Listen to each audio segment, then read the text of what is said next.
నమస్కారం. మనతో పాటు నందమూరి లక్ష్మీపార్వతి గారు ఉన్నారు.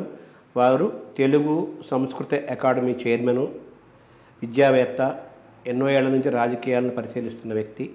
వారిని అడిగి ఆంధ్రప్రదేశ్ రాజకీయాలని తీరుతెన్నులను తెలుసుకుందాము. అలాగే మరికొన్ని నెలల్లోనే ఎన్నికలు రానున్న నేపథ్యంలో గెలుపు ఓటములపై ఆవిడ ఎటువంటి వ్యాఖ్య చేస్తారో విందాం. నమస్కారం మేడం. నమస్తే అండి. కొప్పాకు వంశస్థులు స్వాగతం. మేడం, కొన్ని నెలల్లోనే ఆంధ్రప్రదేశ్లో ఎన్నికలు జరగబోతున్నాయి కదా. సరే, అనేక యాత్రలు చేస్తున్నారు. ఇంకో పక్కన ప్యారలల్గా నిన్ననే మళ్ళీ లోకేష్ యాత్ర మొదలుపెట్టాడు. చంద్రబాబు ఆయన బెయిల్లో బయటకు వచ్చాడు. త్వరలో మళ్ళీ ఈ దేవాలయాల దర్శనం అయిపోయిన తర్వాత మళ్ళీ ఆయన కూడా జనంలో తిరుగుతాడని చెప్పి తిరుగుతారని వినపడుతున్నాయి వార్తలు. ఈ వాతావరణం చూస్తుంటే మీకు ఏమనిపిస్తుంది మేడం? ఏం లేదు, ఎందుకంటే మేము చంద్రబాబు నాయుడు లేకపోతే అతని కొడుకు లేకపోతే అతని దత్తపుత్రుడి గురించి మేము ఎప్పుడు ఆలోచించలేదు. వాళ్ళ ఇంట్లో ఉన్న ఒకటే, రోడ్డు మీద ఉన్న ఒకటే మా దృష్టే కాదు, ప్రజల దృష్టిలో కూడా. ఎందుకంటే గత ఎలక్షన్స్ అన్నీ మీరు స్థానిక ఎన్నికలను ఒక్కసారి పరిశీలిస్తే సహజంగానే ప్రభుత్వం వచ్చిన తర్వాత జరిగినటువంటి స్థానిక ఎన్నికల్లో అంతో కొంత మార్పు వస్తుంది. ప్రతిపక్షాలకు కొంత ఫేవర్గా వస్తుంది. గతంలో అట్లాగే జరిగినాయి, చూసాం కదా. అందువల్ల అట్లా చూస్తే లాస్ట్ ఎలక్షన్స్ వరకు, మొన్న బై ఎలక్షన్స్ కూడా వైకాపానే అత్యంత మెజారిటీతో గెలిచిందంటే అన్ని ఎన్నికల్లో కూడా దాదాపు 98% కూడా పంచాయతీలో రాగలిగిందంటే దాన్ని బట్టి ప్రజాభిమానం ఎట్లా ఉందనేది. చివరికి ఆయన సొంత నియోజకవర్గంలో కూడా మొత్తం వైకాపా గెలిచింది.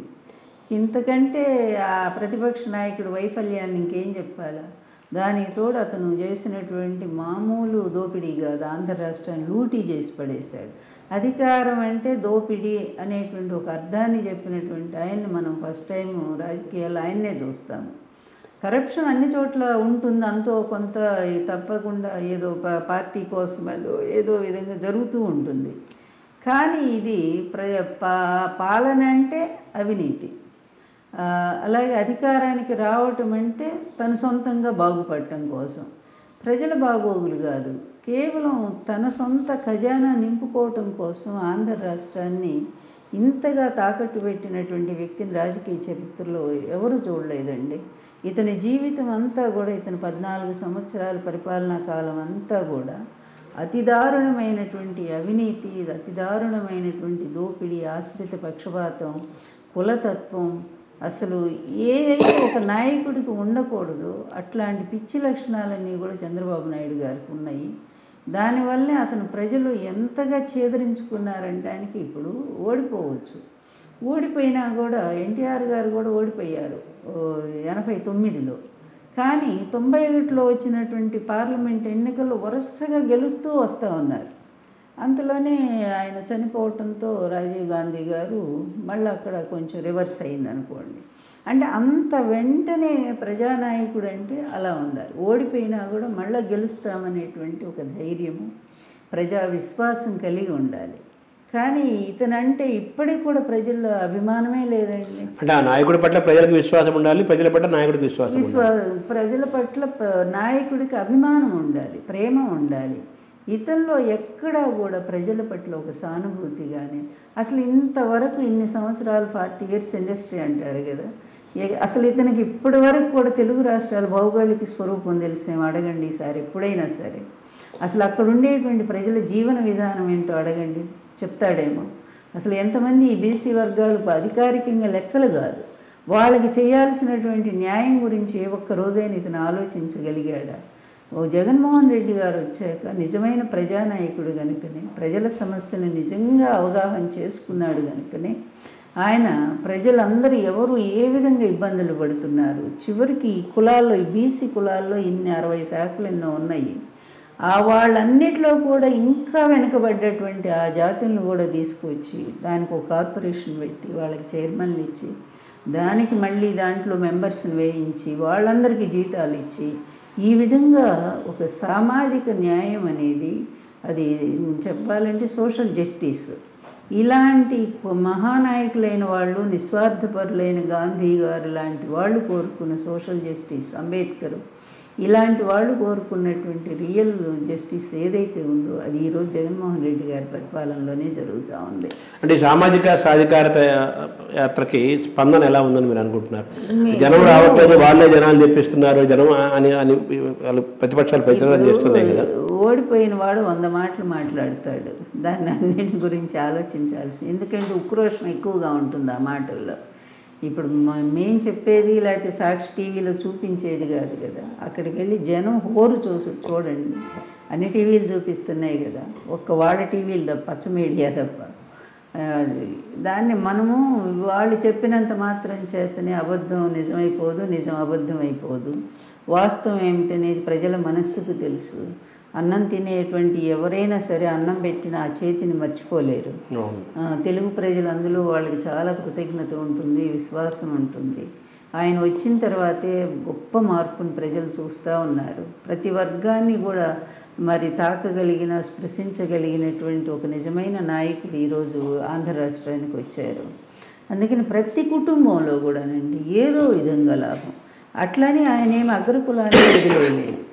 ఈ సోషల్ జస్టిస్ క్రింద ఆయన అగ్రకులాల్లో పేద వర్గాలను కూడా చేర్చుకున్నారు. ఆయన కమ్మ కులంలో లబ్ధి పొందట్లేదా, కాపు కులంలో లబ్ధి పొందట్లేదా, రెడ్డి కులంలో లబ్ధి పొందట్లేదా, బ్రాహ్మణ కులంలో లబ్ధి పొందట్లేదు. బ్రాహ్మణులకైతే ప్రత్యేక కార్పొరేషన్ వేసి దాని ద్వారా ఆయన చాలా ఫండ్స్ కేటాయించారు. అందులో చదువుకోవాలనుకునేటువంటి వాళ్ళు పేద బ్రాహ్మణులకి, ఏమి జరగనటువంటి బ్రాహ్మణులకి లబ్ధి పొందేలాగా ఇలా అందరి కష్టాలని చూడగలిగిన వాడు ప్రజానాయకుడు అవుతాడు కదా. ఏమీ కాకుండా నేను అధికారానికి వచ్చాను కనుక నేనే సంపాదించుకోవాలని మొత్తం దోపిడీ, నీరు చెట్టు దోపిడీ, పట్టిసీమ దోపిడీ మేం చెప్పడం కాదు కదా, కాగ్ రిపోర్ట్సే కదా. అమరావతిని ఆ రైతులు నిజంగా వాళ్ళ నోట్లో మట్టి కొట్టాడు పాపం, నమ్మి ఇచ్చినందుకు. వాళ్ళకి ఏ న్యాయం చేశాడండి? చివరికి దారుణంగా వాళ్ళని మోసపోయేట్టు చేశాడు. ఎంతోమంది పెట్టుబడులు పెట్టారు, వాళ్ళు మోసపోయారు. చివరికి ఇట్లాంటి అసమర్థుడు, నా దృష్టిలో అయితే ఒక అసమర్థుడైన నాయకుడు ఎవరైనా ఉన్నారు అంటే రాజకీయ చరిత్రలో చంద్రబాబు నాయుడే. అసమర్థుడు, అదేవిధంగా అసహనపరుడు, అతను అవగాహన లేనివాడు పాలన పట్ల. అతనికి తెలిసిందల్లా ఒక్కటే, మనం అధికారం అంటే మన ఇష్టం వచ్చినట్టుగా. ఎందుకంటే మీకు ఫర్ ఎగ్జాంపుల్ అతను మొన్న 2014లో అధికారానికి వచ్చాడు. కొత్త రాష్ట్రము, విడిపోయాము. ఆ విడిపోయే సమయంలో కూడా అక్కడ కేంద్ర ప్రభుత్వాన్ని నిలదీయటం చేతగాలేదు. మాకేమి ఇస్తారనేది అడగలేదు. ప్రత్యేక హోదాని ఈయనే పక్కన పెట్టించాడు. మాకు ప్రత్యేక ప్యాకేజ్ అన్నాడు, ఫండ్స్ ఇవ్వమన్నాడు. వచ్చిన ఫండ్స్ అన్నింటిలో కూడా ఫర్ ఎగ్జాంపుల్ మీకు రాజధాని నగరం కోసం 2000 కోట్లు వాళ్ళు కేటాయింది. 1500 కోట్లు వెంకయ్య నాయుడు రిలీజ్ చేయించాడు కదా. తర్వాత ఇంకొక 1000 కోట్లు ఇచ్చారు వాళ్ళు. 2500 కోట్లకు చాలు కదా 4 బిల్డింగులు బ్రహ్మాండంగా. నిజంగా నీకు రాజధాని నిర్మించాలనుకుంటే ఈ కృష్ణా ఇక్కడ ఈ 2 ఎంపిక బాగానే ఉంది. విజయవాడ, గుంటూరు ట్విన్ సిటీస్ లాగా డెవలప్ చేసుకోవచ్చు.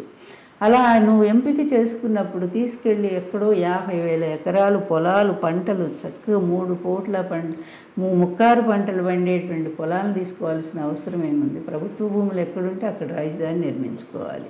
భారతదేశంలో ఇప్పటివరకు ఏర్పడిన కొత్త రాష్ట్రాలన్నీ అదే పద్ధతిలో కొనసాగుతున్నాయి కదా. రాష్ట్రం విస్తృతి పెరిగే కొంది, రాజధాని నగరం పెరిగే కొంది భూములను అప్పుడు తీసుకోవచ్చు, తప్పేం కాదు. కానీ అసలు ఆంధ్ర రాష్ట్రం అంటేనే భారతదేశపు ధాన్యాగారం కదా. అట్లాంటి రాష్ట్రానికి 50,000 ఎకరాలంటే ఎంత పంట నష్టం అండి. ఎన్ని వాణిజ్య పంటలు పోయినాయండి. గుంటూరు అంటేనే వాణిజ్య పంటలు ఫేమస్ కదా. అలాంటిది ఆ మోసం అనేది, అది కూడా ఏంటంటే అవన్నీ కూడా మీకు అనుకూలమైనటువంటి వర్గాల చేత కొనించుకొని ఆ ఎస్సీల నోట్లో మట్టి కొట్టి పాపం అమాయకులైన వాళ్ళ బలవంతంగా లాక్కొని, అసలు ఈ ఒక నాయకుడైన వాడు కంచే చేను వేసినట్లు కదా. ఓ నాయకుడు నిన్ను నమ్మి ఓటేసి నిన్ను ముఖ్యమంత్రిని చేస్తే నువ్వెంతగా వాళ్ళని గుండెల్లో పెట్టుకోవాలి. అలాంటిది వాళ్ళ ఆస్తులను కాజేయటం ఏంటండి, వాళ్ళ భూములు లాక్కోవటం ఏంటండి.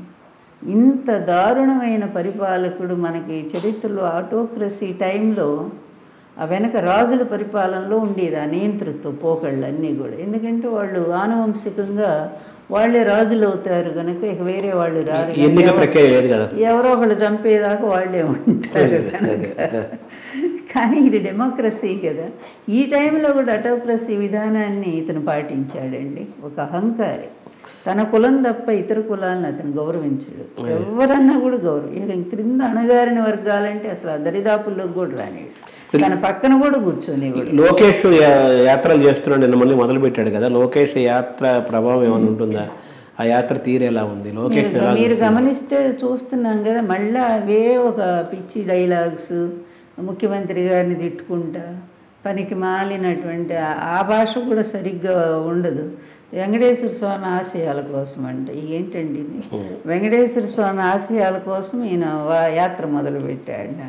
ఆయన ఎప్పుడు వచ్చి చెప్పారు నా ఆశయాన్ని నెరవేర్చని? అంటే ఇప్పటి వరకు కూడా అతనికి భాష మీద పట్టులేదు. ఒక్క వాక్యాన్ని సరిగ్గా సరైన పదాలతో ఉచ్చరించలేడు. ప్రజలు ఎప్పుడో నిర్ధారించారు ఇతనికి ఏమీ తెలియదు అని చెప్పి, ఇతనికి ఏది రాదు.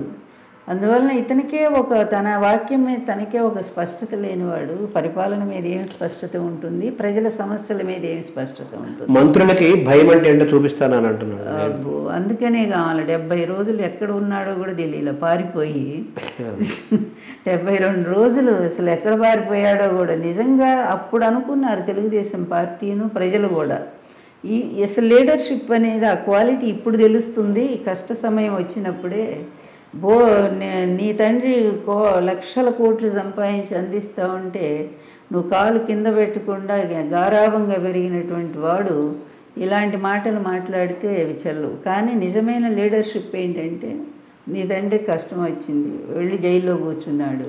కష్టం అంటే అతనికి కష్టం, మీకు కష్టం, ప్రజలకు కాదు. అది అతను చేసిన పాపాలకు అది ప్రతిఫలం. అది అట్లా కూర్చున్నప్పుడు నువ్వు అప్పుడు నిలబడాలి గట్టిగా, పార్టీ క్యాడర్ని జారిపోకుండా నువ్వు నిలబడాలి పార్టీ కోసం.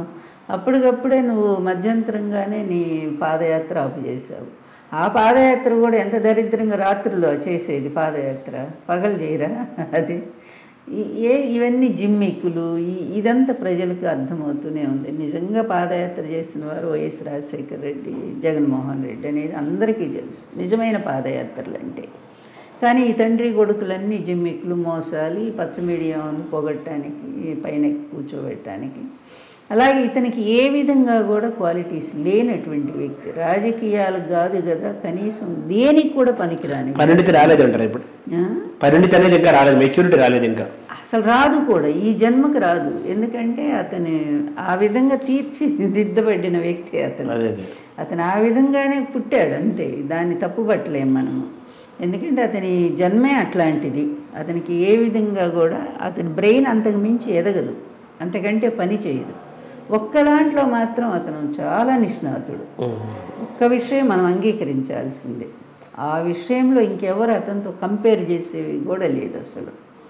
దేంట్లో అంటే కరప్షన్లో తండ్రిని మించిపోయిన కరప్షన్ చేశాడు అతను. ఎలా డబ్బులు వసూలు చేసుకోవాలో అతనికి తెలిసినంత ఆ విద్య ఇంకెవరికి తెలియదు. ఒక కానిస్టేబుల్ ఉద్యోగం ఇచ్చి కూడా అతని నుంచి ఎలా లంచం తీసుకోవాలో తెలిసినటువంటి వ్యక్తి లోకేష్. అసలు ఎందుకండి ఈ తండ్రి కొడుకులు లేకపోతే ఈ దత్తపుత్రుడు వీళ్ళకి ఏంటండి?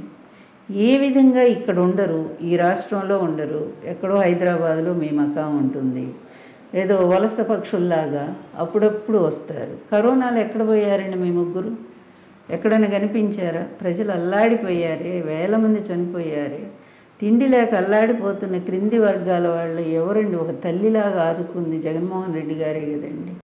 వాళ్ళ ఇంటికి పంపించి వాలంటీర్ వ్యవస్థను పెట్టి ఇంటికి కూరగాయలు, బియ్యము, మందులు అసలు ఎట్లా చూసుకున్నాడంటే, ప్రతి ఇంట్లో మైకులు పట్టుకొని ఈ పిల్లలు వాలంటీర్లు ఎవరిని ఇంట్లో జ్వరం వచ్చిందా చెప్పండి, వస్తే వెంటనే మేము తీసుకెళ్తాము, ఇలా 108 అరేంజ్ చేసుకొని ఎన్ని రకాలుగా ప్రజలకు అండగా నిలబడ్డారంటే, కరోనా ఒక పరీక్ష కాలంలో నెగ్గినటువంటి గవర్నమెంట్ జగన్మోహన్ రెడ్డి గారిది అండి. అంతేకాదు ఆర్థికంగా పూర్తిగా కృంగిపోయి ఉన్న పరిస్థితి. అంతకుముందు మీ బాబు కొడుకులు మొత్తం లూటీ చేసిపోయారుగా, 100 కోట్లు మాత్రమే ఉంచారుగా ఖజానాలో. అలాంటి పరిస్థితుల్లో ఈ ఆర్థిక పరిస్థితిని, ఆర్థిక ఇబ్బందిని ఎదుర్కోవటం సామాన్యుడి వశం అవుతుంది. అది అతను మేధావి కనుకనే ఎంత జాగ్రత్తగా ప్లాన్ చేసుకొని కరప్షన్ ముందు నివారిస్తే ప్రజల సొమ్ము ప్రజలకు చేర్చడానికి అవకాశం ఉంటుంది. అంత కరోనా టైంలో ప్రపంచ దేశాలే డీలా పడిపోయినాయి ఆర్థిక వ్యవస్థలో. అమెరికా లాంటి దేశం కుదేలేని, బ్యాంకులు మూతపడి పరిస్థితి వచ్చింది. అట్లాంటి పరిస్థితుల్లో ఆంధ్ర రాష్ట్రాన్ని నిలబెట్టి ఈరోజు జిఎస్టీలో నంబర్ 1 స్థాయిలో నంబర్ 1లో ఉన్నాము జిఎస్టీ చెల్లింపుల్లో. అంటే ఎట్లాంటి పరిపాలన ఈ రాష్ట్రానికి అందితే ఇంత పురోగతి సాధించిందండి. ఒకవైపు ఈ ఆర్థిక సమస్యల్ని చేసుకుంటూ, ఇంకొక వైపు అభివృద్ధి పదంలో ఆంధ్ర రాష్ట్రాన్ని ముందుకు నడిపించుకుంటూ ఎంతోమందిని మరి ఆహ్వానించి ఈ పెట్టుబడిదారుల్ని వాళ్ళ చేత పెట్టుబడులు పెట్టించి అవన్నీ చాలా ప్రారంభమైనవి, కొన్ని తుది దశకు వచ్చాయి, ప్రారంభం కాబోతున్నాయి. ఇలాంటి పరిస్థితిని చేస్తూ మిగిలిన అసలు ఆదాయ మార్గాలు, అతని ఆలోచనకి అతని మేధస్సుకి ఉండే మనం తార్కాణం ఏంటంటే రాష్ట్రంలో ఉన్న సహజ వనరుల్ని ఎలా ఉపయోగించుకోవాలి, ఆదాయ మార్గాల్ని ఎలా మనము కనిపెట్టాలి, వాటి ద్వారా దాంట్లో ఫిషరీస్ ఒకటండి. తర్వాత ఇప్పుడు మనకున్నది ప్రధానంగా ఏంటంటే తీర ప్రాంతము, దాదాపు 900 కిలోమీటర్ల పైనే ఉండే తీర ప్రాంతం. ఈ తీర ప్రాంతం ద్వారా మనం ఎట్లా డెవలప్ కావచ్చు. ఇక హైదరాబాద్ అనేది మర్చిపోండి, ఆయన అనుకున్నది అయిపోయింది, ఇంకా అది గతంలో అయిపోయింది. హైదరాబాద్ గురించి ఆలోచించదు. మన ఆంధ్రప్రదేశ్ని మనం ఎట్లా నిలబెట్టుకోవాలి, తొందరగా ఏది మనం కూడా ఒక రాజధాని త్వరగా డెవలప్ అవ్వడానికి అవకాశం ఉంటుంది, దాంతోపాటు ఇతర ప్రాంతాలను కూడా మనం ఎట్లా డెవలప్ చేసుకోవాలి అనే ఒక నిర్మాణాత్మకమైన ఆలోచన విధానంలో ఆయన ఈ వికేంద్రీకరణ పద్ధతి తీసుకొచ్చారు.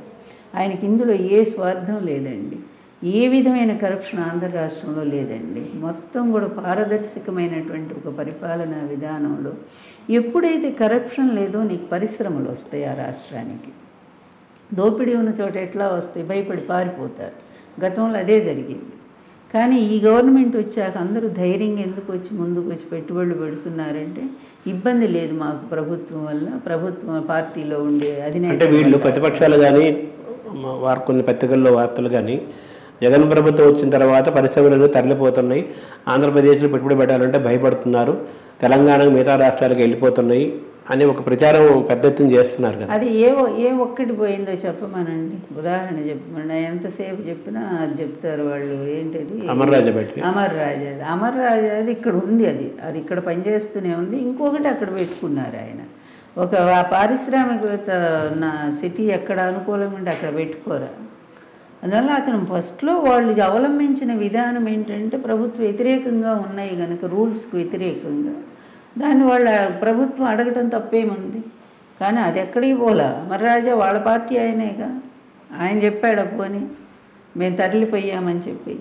అందువల్ల ఇట్లాంటి పిచ్చి మాటలండి, చేతగాని వాళ్ళే ఎక్కువగా ఇలాంటి అబద్ధాలు ప్రజలు కూడా గమనిస్తూ మొత్తం అండి. ఈరోజు నాకు ఆ పరిశ్రమల పేర్లు గుర్తులేదు కానీ ఎన్ని వచ్చినాయండి మీకు. ఆఖరికి ఇది పెద్ద పెద్ద hotels, star hotels, 7 star hotels, తర్వాత ఇది మన అమెజాన్ లాంటి కంపెనీలు, తర్వాత విప్రో, ఇలాంటివన్నీ హైదరాబాద్లోనే కదా మనం చూసాము. అవన్నీ ఈరోజు విశాఖపట్నం తరలివచ్చినాయి కదా. ఆయన ఎంపీ కూడా ఈ వికేంద్రీకరణలో ముందు తొందరగా మనం పెట్టుబడి పెట్టుకున్న డెవలప్ అయ్యేటువంటిది విశాఖ. ఎందుకంటే అన్ని ప్రాంతాల నుంచి వచ్చిన వాళ్ళు ఉన్నారు అక్కడ. సేమ్ మీకు హైదరాబాద్ కల్చర్ ఉన్నటువంటి నగరము విశాఖ, అందమైన నగరం, బీచ్ ఒడ్డున అంత అందమైనటువంటి సిటీ. త్వరగా మనకు రాజధానిగా, లేకపోతే ఏళ్ళు రాజధాని గురించి, అమరావతి భూముల గురించి ఆలోచిస్తూ కూర్చుంటారండి ఎవరైనా సరే. కార్యశీలు ఎప్పుడు కూడా ఒక చోట ఆగిపోవడం. రెడీమేడ్ నగరం, రెడీమేడ్. ఎంత తొందరగా మనకు రాజధాని నగరం డెవలప్ అవుతుందో అంత తొందరగా ఇంకా మిగిలిన వాళ్ళందరూ కూడా వస్తారు. అలాగే మన ఆదాయం పెరుగుతుంది, మిగిలిన అన్ని ప్రాంతాలను కూడా డెవలప్ చేసుకోవచ్చు అనే ప్రాతిపదికతో అన్ని ప్రాంతాల్లో ఇస్తున్నాడు. పరిశ్రమలు ఒక్కచోటే పెట్టాడు. కడపలో కూడా ఎన్ని, మొన్ననే కదా కడప కూడా ఆయన హోటల్స్ ఆయన ఎవరో వచ్చి పెట్టారు అక్కడ కదా. ఓవరాల్గా మీరు చెప్తున్న ఈ 400 సంవత్సరాల పరిపాలన చూస్తే అభివృద్ధి, సంక్షేమము ఈ రెండు కూడా సమాంతరంగా జరుగుతున్నాయి. అలాగే అన్ని సామాజిక వర్గాలకి నిక్కి కూడా చిన్నవాడు, పెద్దవాడు, అగ్రవర్ణాల పేదరికం దగ్గర నుంచి సామాన్యులు అన్ని కులాలకి సమన్యాయం జరుగుతూ అభివృద్ధి జరుగుతూ ఉంది. ఈ పోటీల్లో ప్రతిపక్షాలు అనేవి నిలబడలేకపోతున్నాయి. కేంద్రంలో మా ప్రభుత్వం కాదు కదా, మాకు అనుకూలమైంది కాదు కదా, బీజేపీ గవర్నమెంట్ కదా. ఏది తీసుకుని వ్యవసాయ రంగంలో బీఆర్కే అంటే ఇవి రైతు భరోసా కేంద్రాలు, వాటికి నంబర్ 1 స్థానం వచ్చింది. వ్యవసాయ రంగంలో జిఎస్టీ కూడా చెప్పారు, ఇందా జిఎస్టీలో నంబర్ 1లో ఉన్నాము. తర్వాత పోలీస్ శాఖ పనితీరులో నంబర్ 1 వచ్చింది. తర్వాత దిశ యాప్ తీసుకురావటంలోనూ దాన్ని మహిళలు కొన్ని కోట్ల మంది దాన్ని తీసుకున్నారు, అది ఆంధ్ర రాష్ట్ర నంబర్ 1. తర్వాత ఈ వాలంటీర్ వ్యవస్థ ఈరోజు చాలా రాష్ట్రాలు వాళ్ళ మనుషులను పంపించి, అధికారులు పంపించి ఇక్కడ తెలుసుకొని వెళ్తూ ఉన్నారు. కేరళ దాన్ని అమలు చేయడానికి సిద్ధపడుతూ ఉంది, గ్రామ సచివాలయ వ్యవస్థ. అలాగే ఉత్తరప్రదేశ్ కూడా వాళ్ళు ఇలా కొన్ని రాష్ట్రాలు వాటిల్లో ముందుకు దీన్ని ఆదర్శంగా తీసుకుంటున్నారు. ఇలా చూసినా కూడా అప్పుల్లో ముంచిపోయిన ఆంధ్ర రాష్ట్రం 3.5 లక్షల కోట్ల అప్పులు మిగిల్చిన చంద్రబాబు నుంచి, ఆ దుర్మార్గ పరిపాలన నుంచి, వయసులో చిన్నవాడైనా కూడా ఆయన కొడుకు వయసు ఉంది అబ్బాయికి, మొదటి పరిపాలన అయినప్పటికీ కూడా ఎంత జాగ్రత్తగా ఇది ప్రజల సొమ్ము అనే ఒక బాధ్యత కలిగి వ్యవహరించడం ఉంది. అది నిజమైన పరిపాలన. 100% ప్రజలు అమాయకులు కాదు, చాలా తెలివైన వాళ్ళు.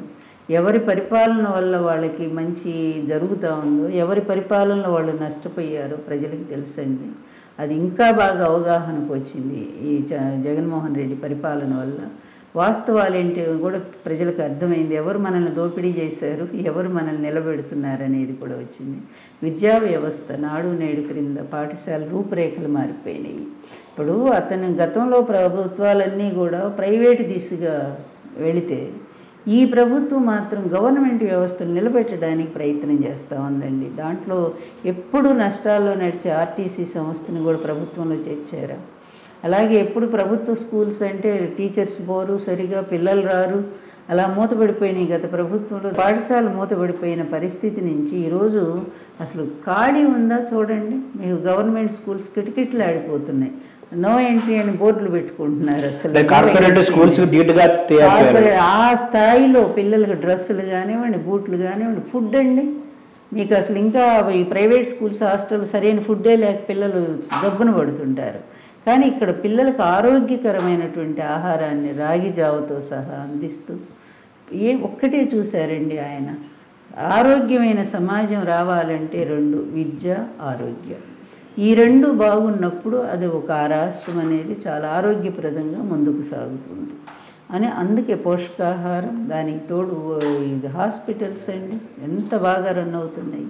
దానికి తోడు 17 మెడికల్ కాలేజీలు చరిత్రలో ఎక్కడైనా ప్రభుత్వం మెడికల్ కాలేజీలు 17 తీసుకురావడం అంటే చరిత్రలో విన్నామా మనము? ప్రైవేటీ కాదు, ఇవి ప్రభుత్వం తీసుకొస్తున్నటువంటి. దాని ద్వారా ఎంతమంది పేదలు లబ్ధి పొందుతారండి. దానికి తోడు పల్లె వైద్యం. ఒక డాక్టర్ ఇంటికే వెళ్ళి వారానికి 2 రోజులు ఏమేమి జబ్బులు ఉన్నాయో వాళ్ళని పరీక్ష చేసి అక్కడే సాధ్యమైన మందులు ఇచ్చి, సాధ్యం కానీ పైకి రాసి ఇంత కేర్ తీసుకుంటున్నారంటే, తల్లిదండ్రి కూడా పిల్లల్ని అంత కేర్ తీసుకోరండి. రాష్ట్ర ప్రజలందరినీ తను పిల్లలుగా భావించి ఈరోజు పరిపాలన సాగుతూ ఉంది. అంటే అప్పుడు ఆంధ్రప్రదేశ్ నుంచి ఆరోగ్యప్రదేశ్ వైపు అడుగులు వేయటమే కాదు, దాంట్లో నిలబడింది కూడా ఈరోజు ఆంధ్రప్రదేశ్. నిజంగానే వైజాగ్ ప్రభుత్వం తరలి వెళ్ళిన తర్వాత వెళితే మాత్రం ఇంకా చాలా మంచి మెరిట్స్ చూస్తామండి ఆంధ్రప్రదేశ్ని. తొందరలోనే హైదరాబాద్తో ధీటైనటువంటి ఒక రాజధాని నగరంగా విశాఖపట్నం వస్తుందనే మాట వస్తుంది. ఇప్పుడు త్వరలోనే మళ్ళీ చంద్రబాబు యాత్ర మరి జనంలోకి వస్తారంటున్నారు. వెళ్ళండి, ఎంతమంది ఎన్ని చేసిన ఆయన దత్తపుత్రుడు 3 పోయినా కూడా మాకు ఏమీ ఇబ్బంది లేదండి. ఏముందండి, ఆయన వాళ్ళని చూసి ఏమెందుకు వేయాలి? చెప్పుకోవడానికి ఏమన్నా ఉందో? వాళ్ళు చెప్పుకుంటున్నారా? మా ప్రభుత్వంలో మేము ఇది చేసామని చెప్పి 600 హామీలు ఇచ్చి మొత్తం కూడా పక్కన పడేసి ఈరోజు వెబ్సైట్ నుంచి అది కూడా తొలగించారు వాళ్ళు. ఎక్కడ చదివి మమ్మల్ని విమర్శిస్తారు అని ఒక్కటి కూడా నెరవేర్చలేనటువంటి వాళ్ళు ఇప్పుడు వచ్చి వాడు చెప్తున్నాడు కదా నిన్న లోకేష్, విన్నారుగా, నెల ఒక ఇంటికి ఒక అమ్మాయి 15,000 అంటావు అమ్మఒడి క్రింద, నెలకి 15,000 అంట ఒకళ్ళకి. ఆ ఇంట్లో 3 4 కూడా ఇస్తాడంట. అప్పుడు పోనీ 3 ఉన్నారు అనుకుందాం, 3 15 45, కానీ అతను లెక్కేసిన 90,000 లెక్కేసి లెక్కలు కూడా రానివాడు వచ్చి ఈరోజు ప్రజల్లో మాట్లాడుతూ ఉన్నాడు. 45,000 ఒక ఇంటికి నెలకి అంటే మీరు లెక్కేయండి. ఇప్పుడున్నటువంటి మన ఈ లబ్ధి పొందుతున్నటువంటి అమ్మఒడి పథకం కొన్ని లక్షల మంది ఉన్నారు కదా. అంటే అసలు ఆంధ్రప్రదేశ్ ఆదాయం సరిపోతుందా, అసలు భారతదేశం ఆదాయం సరిపోతుందా? ఇలాంటి అవగాహన లేని వాళ్ళు వచ్చి ప్రజల్లో ఊరికే కారు కూతలు కూస్తూ ఉంటే ప్రజలు ఏమన్నా అమాయకులు నమ్మటానికి. సో చంద్రబాబు బయటలో ఆయన బయటకు వచ్చాడు, రానివ్వండి. మీరేమో అవినీతి గతంలో మీ కేసులు చాలా కేసులు పెట్టారు, అనేక కేసులు మళ్ళీ ఆయన బయటకు వచ్చారు. ఆయన వాళ్ళు ఏమంటున్నారు, మేము ఎటువంటి నిరూపించలేకపోయారు కాబట్టి మాకు బెయిల్ వచ్చాయి, బయటకు వచ్చారు అని అంటున్నారు కదా. మీరేమో అవినీతి అంటున్నారు, దాన్ని ఎలా చూడాలి? బెయిల్ అనేది ప్రతి ఒక్కళ్ళ హక్కు అండి. దాన్ని ప్రూవ్ చేసుకుని ఇప్పుడు జగన్ కేసులకు సంబంధించి విచారణ జరిగింది. విచారణలో ఎంతమంది క్లీన్ చిట్తో బయటకు వచ్చారు? లక్ష్మి, ఆమె ఎవరు? శ్రీలక్ష్మి ఆఫీసర్లే కదా అప్పుడంతా వాళ్ళు పెట్టింది కేసులన్నీ కూడా. ఆ తర్వాత నిమ్మగడ్డ ఆయన క్లీన్ చిట్ వచ్చిందా? తర్వాత అదేది కార్ల కంపెనీది, అదేంటి బొత్స గారు, అది ఆ కంపెనీ క్లీన్ చిట్ వచ్చిందా? ఇలా మరి అది విచారణకు ఎదుర్కొని క్లీన్ చిట్ రావటం అంటే వీళ్ళు ఎప్పుడు విచారణ ఎదుర్కొన్నారు? వారం రోజులు కస్టడీకి ఇస్తే ఆ వారం రోజులు కూడా కేసులు వేసుకుంటా కస్టడీ ఉపయోగించుకోలేదు. ఆ తర్వాత 2 రోజులు తీసుకున్నారు. ఆ 2 రోజులు ఒక రోజంతా కూడా ఆయన ఏదో చదువుకుంటూ అసలు సహకరించలేదు. 2వ రోజు అసలు మాట్లాడలేదు. ఇదా విచారణ అంటే? పిచ్చి మాలో ఇది ఎట్లా తయారయ్యారంటే ఈ పత్రికలు, ఆ తెలుగుదేశం పార్టీ ఒక చెప్పాలంటే ఒక అసాంఘికంగా తయారయ్యారు, ఒక మాఫియాలాగా తయారైపోయారు.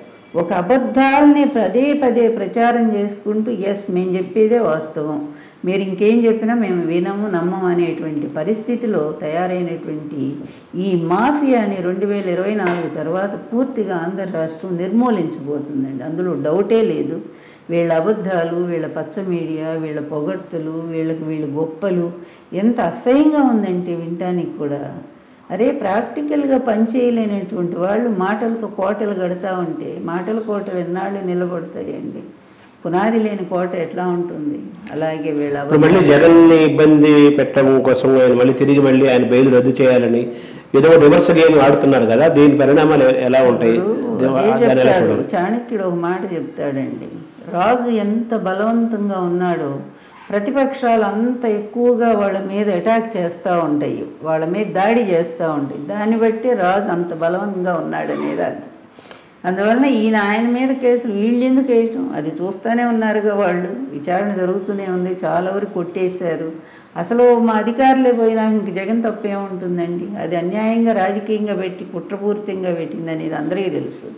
నీకు 50 రోజులకే బెయిల్ వచ్చింది, మరి ఆయన 16 నెలలు ఎందుకు పెట్టించారు? మీరేగా పెట్టించారు, అక్కడ మీ ప్రభుత్వం ఉండబట్టే కదా.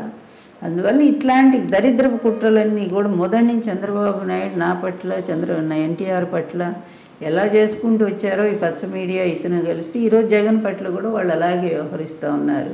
ఏదైనా కాలం అనేటువంటి జడ్జి సరైనటువంటి పనిష్మెంట్ ఇస్తుంది. ఈ పాపాత్ములకి ఈ శిక్ష ఏముంది? జైలు మొన్న 50 రోజుల శిక్ష కాదండి, ఇంకా భయంకరమైన శిక్ష పడేటువంటి పరిస్థితి రాబోతోంది, చూస్తాము. మీరు పెట్టిన కేసులు ఏమైనాయి మేడం? అవి అదే కొట్టేయించుకుంటే పోతాయి. ఇప్పుడు లోకేష్ ఏమో వ్యవస్థల మేనేజర్ అని మాట అతను కూడా వాడుతున్నాడు కదా.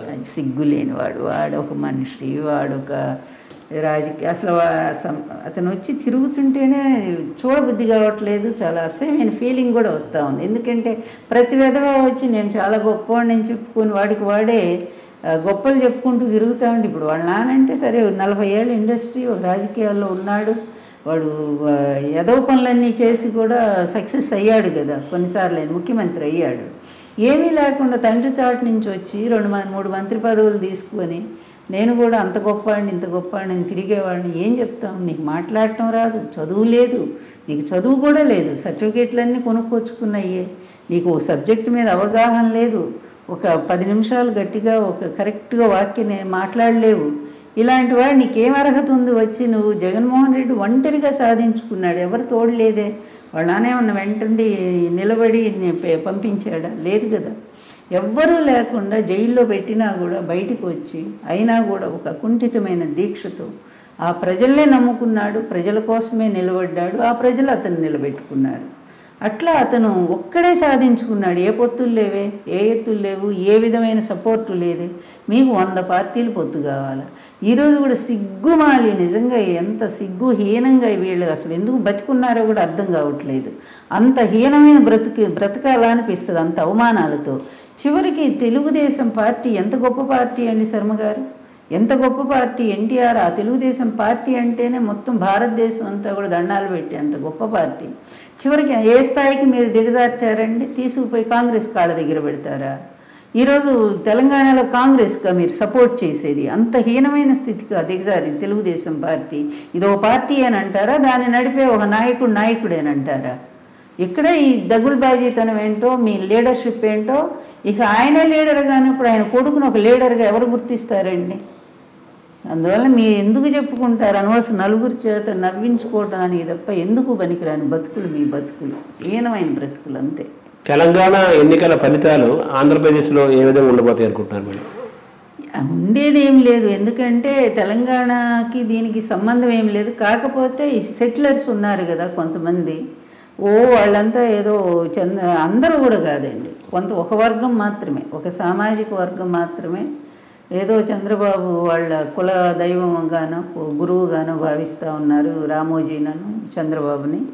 వాళ్ళు మాత్రం కాంగ్రెస్ని గెలిపించుకోవాలని ప్రయత్నం చేస్తున్నారని తెలిసింది. అందువల్ల దానివల్ల ఏమవుతుందండి, అక్కడ ఓటు ఉంటుంది, ఇక్కడ ఓటు ఉంటుంది. అంటే చెప్పాలంటే దొంగ ఓట్లు వాళ్ళు అంతే కదా. అక్కడ 2 ఓట్లు ఉండొచ్చా? ఎక్కడో ఒక చోటే ఉండాలి నికరంగా. అక్కడ వేస్తారు, ఇప్పుడు రేపు వచ్చి ఇక్కడ వేస్తారు. అంటే ఇక్కడ ఆంధ్రప్రదేశ్లో ఓట్లు గల్లంత అవుతున్నాయి, పని కట్టుకొని ప్రత్యర్థులు టీడీపీ ఓటర్ని చేస్తున్నారనే అనే ప్రచారం చాలా పెద్ద ఎత్తున చేస్తున్నారు కదా. అవును, మరి చేతగాని వాళ్ళు ఏం చేస్తారండి, ఒకప్పుడు చేసిందే వాళ్ళు. అది డేటా చౌర్యం అని అప్పుడు పెద్ద కేసు అయింది, మీకు గుర్తుండే ఉంటుంది. మొత్తం అక్కడ ఒక ప్రైవేట్ సంస్థ ద్వారా ప్రజలందరి వివరాలను సేకరించి డేటా, దాంట్లో దాదాపుగా అప్పుడే ఒక 40-50 లక్షల ఓట్లు తొలగించారు. ఏది ప్రతిపక్షాల వాళ్ళవి తొలగించారు. ఇంతెందుకు కుప్పం చూస్తే, కుప్పం నియోజకవర్గంలో దొంగ ఓట్లు ఎక్కడియండి? పక్కన ఉన్నటువంటి తమిళనాడు రాష్ట్రానికి 50,000 ఓట్లు చేర్పించుకున్నాడంటే పక్క రాష్ట్రం ఓట్లు. ఈ దొంగ బతుకు అక్కడే తెలుస్తూ ఉంది. జగన్కి అవసరం ఏముందండి? అతను రాజమార్గం, జగన్ అనేది ఓపెన్గా ప్రతిదీ కూడా సూటి మనిషి అండి. అతను స్ట్రైట్గా ఉంటాడు, సిద్ధాంతానికి కట్టుబడ్డాడు. అతను అబద్ధాలు చెప్పడు. తను ఏం చేస్తానంటాడో అదే ఏం చెప్తాడో అదే చేస్తాడు. ఆ మాటకి కట్టుబడేటువంటి మనిషి కనుకనే ప్రజలకు అంత నమ్మకం. మీ దొంగ బతుకులు ఓట్లని దొంగ ఓట్లు చేర్పించిందే మీరు. ఆ రోజు ఆ విధంగా డేటా చౌర్యం చేసిందే మీరు. ఈరోజు అవన్నీ కూడా దొంగ ఓట్లు తొలగించి, ఇక పైగా అసలు ఇప్పుడు ఏముంది, ఎలక్షన్ కమిషన్ కదా చేసుకుంటా ఉందండి. ఎలక్షన్ మీరు ఏదన్నా ఎక్కడన్నా తేడా వచ్చిందంటే ఎలక్షన్ కమిషన్ ఫిర్యాదు చేయండి. వాళ్ళే కదా ఇప్పుడు చేయిస్తూ ఉన్నారు, ఓటింగ్ సర్వే చేయిస్తుంది వాళ్ళే కదా. వాళ్ళకి ఫిర్యాదు చేయండి ఇక్కడ దొంగ ఓట్లని. లేదు ఇక ఇదిగో ఈ ఓట్లు దొంగ ఓట్లు అని చెప్పి ఒక ఓపెన్గా చెప్పండి. అట్లా చెప్పరు. ఇవన్నీ కూడా ఒకటేనండి, దోపిడీదారిని, ఆ దొంగని మళ్ళా అధికారంలో తీసుకురావాలని పచ్చ మీడియా ప్రయత్నం చేస్తుంది. దాంట్లో ఈ జగన్మోహన్ రెడ్డి గారి ప్రభుత్వం మీద విషం గొక్కుతున్నారండి. ప్రతిదీ కూడా ఆ రామోజీ గారికి ఏం పోయే కాలం అండి, 90 ఏళ్ల వయసు వస్తూ ఉంది. ఇప్పుడైనా కాస్త జ్ఞాన మార్గం, కాస్త దైవభక్తి లేదు, నీకు దైవం మీద నమ్మకం కట్టావుగా, చుట్టూ గుళ్ళు కట్టావుగా, ప్రజల సొమ్మంతా దోపిడీ చేసి, కనీసం ఆధ్యాత్మిక మార్గంలో ఇంకా ఇన్నాళ్ళు పాపాలు చేశాను, అయిపోయింది నాకు జీవితం, ఈ చివరి క్షణాలైనా నేను ప్రశాంతంగా ఆధ్యాత్మిక మార్గంలో చేసిన తప్పులన్నిటి ఒప్పుకొని ప్రాయశ్చిత్తం పొంది మానసికంగా నేను వీటన్నిటిని లౌకిక వ్యవహారాలు విడిచిపెట్టి నేను జీవించాలి అనుకునేటువంటి ఆ జ్ఞానం రానప్పుడు, thou shouldst not have been old before thou hadst been wise అంటాడు ఎవరు, షేక్స్పియర్ అంటారు ఒక మాట. నువ్వు వయస్సుతో ఎంత తాడి చెట్టు పెరుగుతుంది, ఎన్నో ఏళ్ళు పెరుగుతుంది, ప్రయోజనం ఏంటి? అందువల్ల వయస్సుతో కాదు, జ్ఞానంతో వృద్ధుడివిగా, జ్ఞానం కలిగినప్పుడు మాత్రమే నీకు ఆ మెచ్యూరిటీ వచ్చినప్పుడు. మంచి చెడు విచక్షణ లేదా? అన్నమేగా మనం తింటున్నాం, గడ్డి కాదుగా తింటున్నాం. అన్నం తినేటప్పుడు మంచి ఏదో చెడేదో రెండు విభజించి రాయి. ఇక్కడ మంచి జరిగింది, ఇప్పుడు ఇన్ని మంచి పనులు జరుగుతున్నాయి ఆంధ్ర రాష్ట్రంలో, అవి ఎప్పుడన్నా రాసావా? ఇంతమంది 35 లక్షల మందికి ఇళ్ల స్థలాలు ఇచ్చారే, ఎక్కడన్నా జరిగిందా చరిత్రలో? వాళ్ళకి స్వయంగా ప్రభుత్వమే ఇళ్ళు కట్టిస్తూ ఉంది. ఎవరన్నా చేశారా అట్లాగా?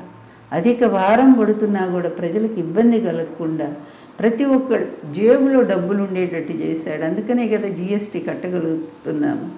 అసలు కరువు మండలాలు మీ టైంలో 33 కరువు మండలాలు ఉండేవి. ఈరోజు ఎన్ని ఉన్నాయి కరువు మండలాలు? ఎక్కడన్నా ఒక్కటన్నా అనౌన్స్ చేశారా ఇది కరువు మండలం అని?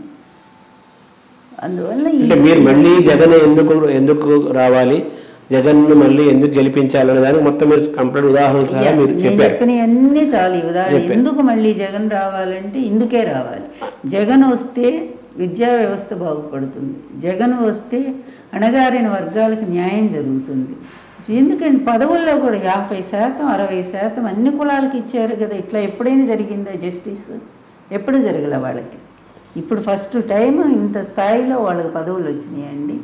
అందువల్ల నిజమైనటువంటి అతను విజనరీ అతనేనండి. నా దృష్టిలో నా విశ్లేషణ వరకు నిజమైనటువంటి విజనరీ అతను ముందు కాలాన్ని చూస్తున్నాడు.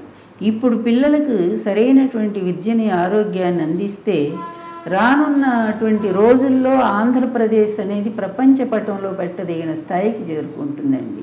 విద్యలో 100% ఆంధ్రప్రదేశ్, ఆరోగ్యంలో 100% ఆంధ్రప్రదేశ్, ఒక మంచి సమాజంలో తయారు చేసినటువంటి క్రెడిట్ ఆంధ్రప్రదేశ్. ఈ విధంగా అట్లాంటి ఒక పరిస్థితే కాకుండా ఇప్పుడున్నటువంటి ఈ పిల్లలకి ఒక గొప్ప భవిష్యత్తును కల్పిస్తున్నాడు. అది దర్శనం అంటే. మనం దర్శనాలు చదువుకున్నాం కదా. దర్శనం అంటే ఇదేనండి, ముందు చూపు కలిగి ఉండటం, అంతర్దృష్టి కలిగి ఉండటం, దాన్ని ముందుగా చూడగలగటం. దార్శనికుడు, వాళ్ళనే దార్శనికులు అన్నారు. ఈరోజు ఆయన ఆధ్యాత్మిక భాష కాకపోయినా విజనరీ అనే పదానికి కంప్లీట్గా జగన్మోహన్ రెడ్డి నిర్వచనం అండి.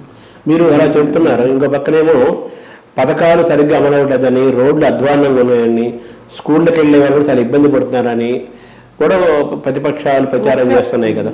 ఒక్క మాట, స్కూల్కి ఇప్పుడు 4 ఏళ్ళు మా గవర్నమెంట్ వచ్చి 4.5 సంవత్సరాలు. రోడ్లు బాగా ఆయన టైంలో బాగా వేసి ఉంటే ఇప్పుడు రోడ్లు పాడైపోతాయండి. పోనీ మీరు వేసిన రోడ్లు పోయినాయి అంటే కాంట్రాక్టులు తిన్నారనే కదా. అలాంటి పనికిమాలిన గవర్నమెంట్ మీద అనేది కదా అవినీతి అనేది కనిపిస్తూ ఉందిగా. రోడ్లు వేస్తే అంత తొందరగా పోతాయా? మరి మీ టైంలో ఎందుకు వేయలేదు?